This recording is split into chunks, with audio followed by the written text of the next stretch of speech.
सर्वांना नमस्कार. Tanvi Arjun love स्टोरीचे 184 episode यापूर्वीच अपलोड केलेले आहेत. कृपया ते सर्व एपिसोड ऐकण्यासाठी आपल्या चॅनलला भेट द्यावी. आता विवेक बन्सल आणि अस्मितासुद्धा पार्टी संपल्यावर त्यांच्या घरी आले होते.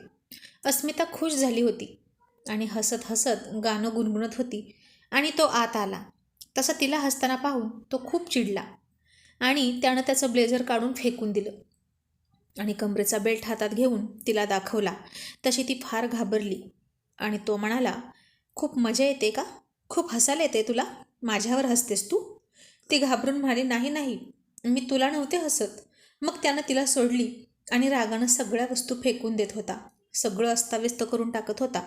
अस्मिता घाबरली होती. ती म्हणाली, विवेक, तू असं का करतोयस? का रागराग करून घेतोय तू? अस्मितामध्ये बोलली तसं त्याने तिचे केस पकडले आणि जोरात दात ओठ खात ओरडला तिच्यावर. तिला खूप दुखत होतं. ती रडत होती. तरी तो तिचे केस ओढून म्हणाला, मध्ये बोलायचं नाही आणि माझ्या कामात टांग अडवायची नाही, लक्षात ठेव. नाहीतर तुला कुठे गायब करीन, तुलाही कळणार नाही. अस्मिता म्हणाली, मला दुखतंय, सोड विवेक. विवेक म्हणाला, दुखू दे, मला काही तुझी पर्वा नाही. तू माझ्या आयुष्यात आल्यापासून माझं आयुष्य नरक बनलं आहे. अस्मिता म्हणाली, पण मी काय केलं आहे? मी तर एका शब्दानं तुला कधी बोलतही नाही. विवेक बन्सल म्हणाला, तोच तर प्रॉब्लेम आहे. तूही अशी मिळमिळीत आहेस म्हणून मला तू अजिबात आवडत नाहीस. अगदी बेचव आहेस तू. तुझ्यामध्ये काहीच स्पार्क नाही. अस्मिता म्हणाली, मग माझ्याशी लग्न तरी का केलं तू? आणि तो म्हणाला, ती माझी सगळ्यात मोठी चूक होती आणि तीच दुरुस्त करण्यासाठी मी तुला घटस्फोट मागत आहे. मग आता तू मला घटस्फोट का देत नाहीस? गुपचूप कागदावर सह्या कर. मी देतोय ती रक्कम घे आणि माझ्या आयुष्यातून निघून जा. अस्मिता म्हणाली, मी तुला घटस्फोट नाही देऊ शकत. तुला घटस्फोट देऊन कुठे जाऊ मी? मला तुझा पैसा नकोय. मला फक्त माझा संसार हवा आहे. मला बाळ हवं आहे. मी तुला कधीच कुठल्या कामासाठी अडवलं नाही. मी तुझ्या घरात एका कोपऱ्यात पडून राहीन. पण प्लीज मला घटस्फोट द्यायला सांगू नका.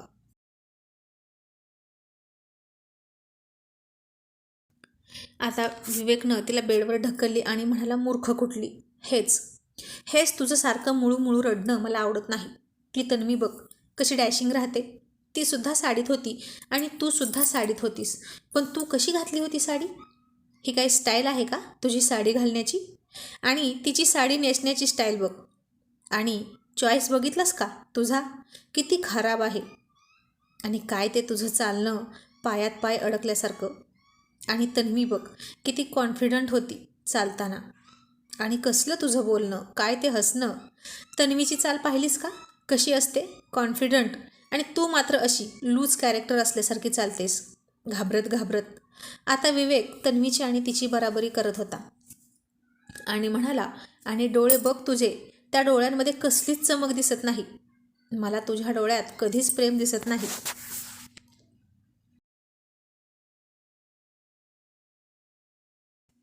म्हणून तू मला आवडत नाहीस. आता जर नवराच तिचा इतका अपमान करत असेल, इतका तिरस्कार करत असेल, तर त्या बाईनं कसं फुलावं, कसं हसावं? ती नेहमी नाराजच राहणार ना. आणि तिची डोळ्यातली, चेहऱ्यावरची चमकच गायब होणार. पण विवेकला हे कळतच नव्हतं. तो त्याला जे हवं आहे ते बाहेर शोधत होता. पण आपल्याच बायकोला प्रेम देऊन जर फुलवली तर ती सुद्धा सगळ्यात सुंदर असू शकते हे कळायला हवं होतं त्याला. पण त्या दोघांचं लग्न झालं तेव्हा अस्मितासुद्धा खूप सुंदर दिसायची. तिचंही वय अजून काही जास्त नव्हतं, तरुणच होती. लग्नाला फक्त 4 वर्ष झाली होती. पण विवेकच्या या स्वभावामुळे ती सतत डिप्रेशन खाली राहायची आणि चेहरा सतत काळवंडलेला असायचा. मग ढीगभर मेकअप करून सुद्धा उपयोग नसायचा. आणि मन नाराज असेल तर डोळ्यांमध्ये चमक कुठून येणार? आणि नवऱ्याच्या प्रेमळ आठवणी येऊन गालात हसण्याऐवजी जर त्यानं दिलेल्या यातना आणि त्याची भीती आठवली तर डोळ्यांमध्ये भीतीच उतरणार ना, आणि चेहरा कायम निराश राहणार. पण याउलट तन्वी मॅडमचं होतं. नवरा जवळ असला किंवा जवळ नसला काय, त्याच्या आठवणीमुळे आणि त्याच्या सहवासामुळे ती कायम हॅप्पी असायची. तो कायम तिला खुलवायचा फुलवायचा. खूप रागवायचा तर. दोघे भांडायचेही खूप, पण प्रेम मात्र कमी होत नव्हतं. कारण ते एकमेकांना अजिबात सोडत नव्हते. हक्कानं हट्टानं बांधून ठेवायचे एकमेकांना. आणि त्यानं तिला ढकलून देत रागात बाहेर निघून गेला. आणि आता अस्मिता नेहमीप्रमाणे रडत होती. विवेक आता हल्ली रोजच तिला अशीच वागणूक द्यायचा. सुरुवातीला त्यालाही ती आवडत होती, पण नंतर नंतर जसा बिझनेस वाढत गेला तसा त्याला बाहेर खाली करण्याचा नाद लागला. आणि बाहेरच्या हॉट सेक्सी मुली त्याला आवडायला लागल्या. आणि तो आता अस्मिताला घटस्फोटसुद्धा मागत होता. कारण ती स्वभावानं गरीब होती. त्यात तिचं माहेरसुद्धा श्रीमंत नव्हतं. उत्तम बायकोचे सगळे गुण होते तिच्यात, पण याला मात्र ते कधीच दिसत नव्हते. ती म्हणजे गळ्यात बांधलेला एक दगड आहे असं त्याला वाटायला लागलं. आणि ती मात्र त्याच्या सुधारण्याची अपेक्षा धरून सगळं सहन करत होती. फक्त शोभेची बाहुलीसारखी तो तिला पार्टीत वगैरे घेऊन जायचा, पण ती कायम त्याच्या दबावाखालीच असायची. कधी कधी तर तो तिला सिगारेटचे चटकेसुद्धा द्यायचा. बिचारी अस्मिता हे कोणाला सांगूही शकत नव्हती. निमूटपणे सगळं सहन करायची. आता इकडे आर्यन अर्जुनच्या मांडीवर बसून मस्तपैकी बोबड्या बोलीत गप्पा मारत होता. आणि अर्जुन म्हणाला, आर्यन, मम्माला तू त्रास नाही ना दिला? आर्यन म्हणाला, डॅड, मला सोडून मम्मा ऑफिसला जाते, मग मला एकट्याला बोर होतं. ती घरी का राहत नाही?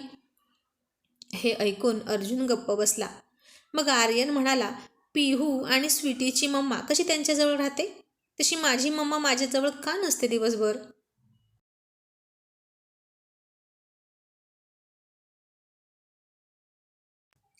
आता खरं तर छोट्या आर्यनला आईची गरज होती, पण अर्जुन सर सगळ्यांचीच परीक्षा घेत होते. आणि तन्वी म्हणाली, अर्जुन, दे आता उत्तर. आणि अर्जुन म्हणाला, आर्यन, कारण तुझी मम्मा खूप स्मार्ट आहे, हुशार आहे, आणि डॅडला ती ऑफिसमध्ये मदत करते ना, म्हणून मम्मा ऑफिसला जाते. मग आर्यन म्हणाला, मग डॅड, मलाही ऑफिसला घेऊन चला, मी पण तुम्हाला मदत करतो. आणि हे ऐकून काय वाटलं असेल अर्जुनला हे फक्त एक बापच समजू शकतो. जेव्हा आपला मुलगा आपल्या खांद्यावरची जबाबदारी घेतो म्हणतो, तेव्हा किती समाधान वाटतं. तेच समाधान आज अर्जुनला वाटत होतं. आणि इतक्या डॅशिंग अर्जुनचे डोळे पाण्यानं भरले. तो इमोशनल झाला. अर्जुनला त्याच्या बाबांची आठवण आली. जे समाधान आता त्याला वाटत होतं, ते समाधान तो त्याच्या बाबांना देऊ शकला नाही. त्यांच्या खांद्यावरचं ओझं त्याला ते जिवंत असताना स्वतःच्या खांद्यावर घ्यायचं होतं, पण हे सुख त्यांच्या नशिबात नव्हतं. अर्जुनचा उत्कर्ष पाहण्या अगोदरच बाबांनी आयुष्य संपवलं होतं. अर्जुनचे डोळे आता पाण्यानं भरलेले पाहून तन्वीनं ओळखलं की तो आता इमोशनल झाला आहे. तिनं त्याच्या खांद्यावर हात ठेवला आणि म्हणाली, अर्जुन, सावर स्वतःला. आणि आर्यन त्याचे डोळे पुसत म्हणाला, डॅड, तुम्ही रडताय का? तुम्हाला पण तुमच्या मम्मा डॅडची आठवण येते का? आणि हे ऐकून तर आता अर्जुनला अश्रू अनावरच झाले.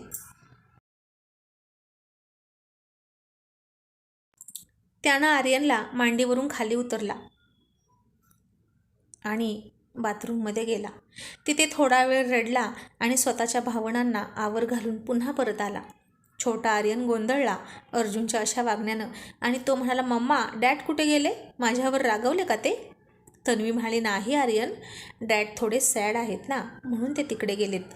इतक्यात अर्जुन पुन्हा परत आला आणि हसून म्हणाला, नो बेटा, डॅड कधीच त्यांच्या टायगरवर रागवत नाहीत.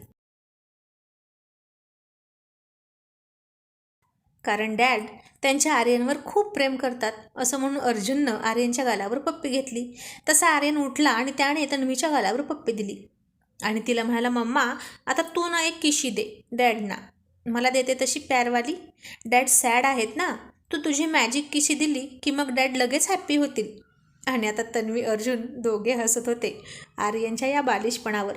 त्याला खूप बडबडायला लागायचं. एकही गोष्ट त्याच्या नजरेतून सुटत नव्हती. आणि सेम अर्जुनसारखा चाणाक्ष होता तो. गोड बोलतोय तोपर्यंत बोलतोय. एकदा का त्याच्या मनासारखं काही नाही घडलं की मग काही खरं नसतं.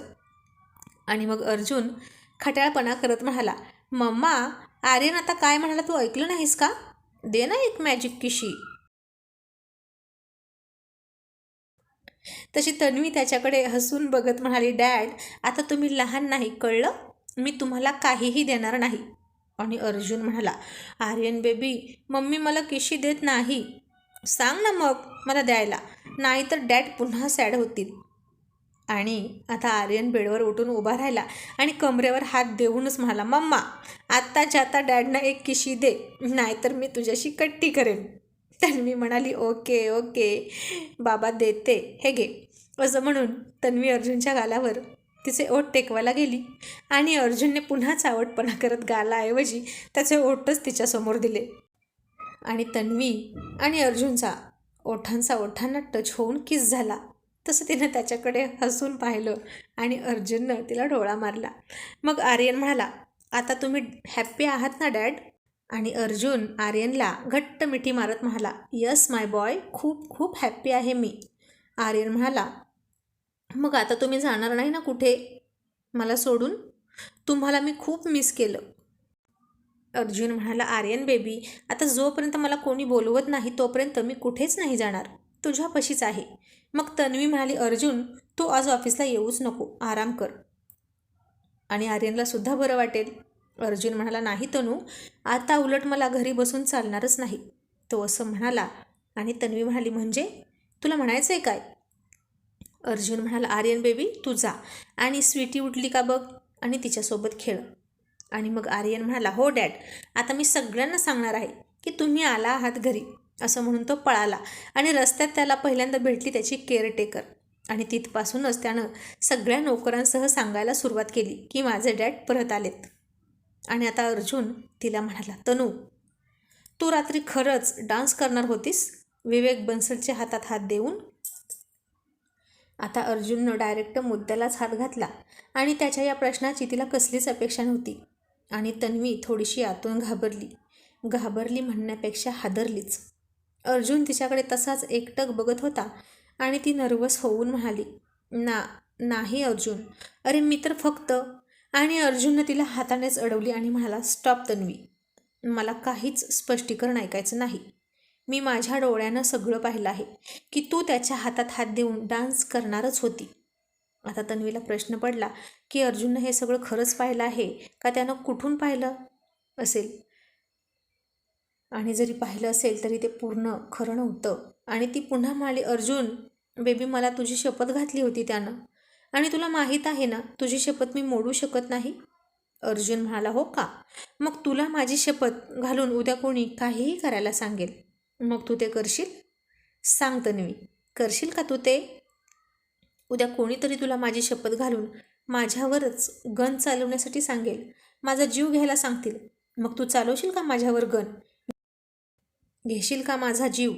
आणि आता तन्वीच्या डोळ्यातून अश्रू गळू लागले. तिला तर अजिबात वाटलं नव्हतं की अर्जुन असं काही बोलेल.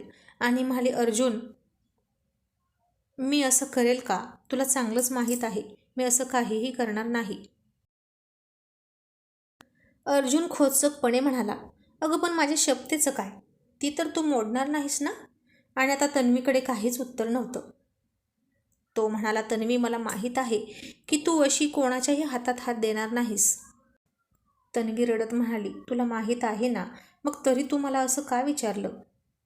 अर्जुन म्हणाला, नवरा आहे मी तुझा, हक्क आहे तो माझा. तू काय करतेस, कुठे जातेस यावर माझं लक्ष असतं. आणि ऐन मोमेंटला मी आलो म्हणून ठीक, आणि तू तुझा हात त्याच्या हातात दिला नाहीस, नाहीतर बन्सलचा हात जागेवर राहिला नसता. तन्वी म्हणाली, आता तू त्याचाही हात मोडला असतास की काय? अर्जुन म्हणाला, हो मग माझ्या बायकोकडे वाईट नजरेनं आणि वाईट इंटेन्शननं पाहिलं तर मी गप्प बसत नाही. आणि आश्चर्य तर मला या गोष्टीचं वाटतं की तू इतकी हुशार असूनही बन्सलचा डाव ओळखला नाहीस. त्याचे तुला इम्प्रेस करण्याचे प्रयत्न तुला दिसले नाहीत का? मॅचिंग कपडे घालणं, तुझं कौतुक करणं, तुझ्यासाठी अचानक तुझ्या आवडीचा लंच ऑर्गनाईज करणं, यातली एकही गोष्ट तुला खटकली नाही? आता अर्जुन तिला जाब विचारत होता आणि तन्वी फार आश्चर्यानं म्हणाली, अर्जुन पण हे सगळं तुला कसं माहीत? आणि अर्जुन फक्त गालात हसला.